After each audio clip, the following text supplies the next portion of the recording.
Afghan President Hamid Karzai has told NDTV the US can't be aggressive or intimidate him to sign a troop deal post-2014.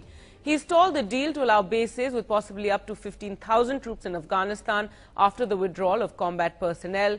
Speaking exclusively to NDTV's Amitabh Revi in his palace in Kabul before his India trip, the Afghan president said he appreciates the money and sacrifice from America, but Afghanistan has sacrificed the most in the war on terror.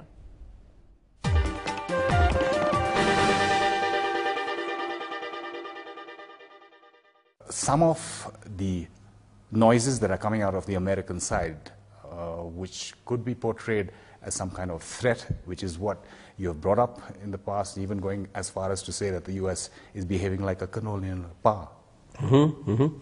They do behave at times like that. You see, if you survey the US and generally the Western press in the past 3 years, there has been a barrage of propaganda with regard to 2014 and the consequences for Afghanistan. That was the narrative I was talking about. That is not right. Allies should not be waging psychological war against each other. If we are friends, if we are allies, we must be treated as friends and allies. They need not attack us psychologically, they need not weaken our resolve, they need not portray us in a manner as if we are in such terrible need.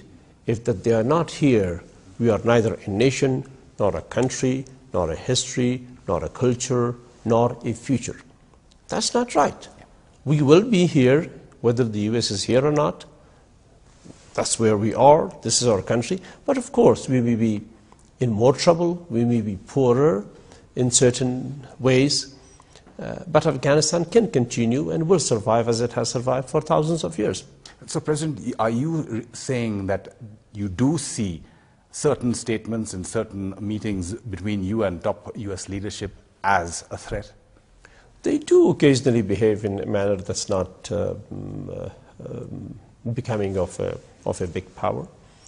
And we hope that they recognize and change that. We are a good friend with them.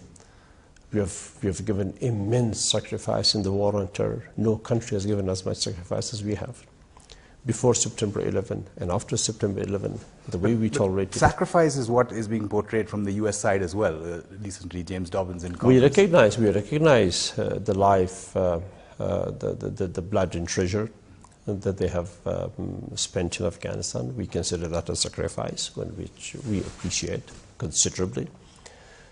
But by comparison, Afghanistan has given much, much greater sacrifice of its people, children, women, territory, environment, and time.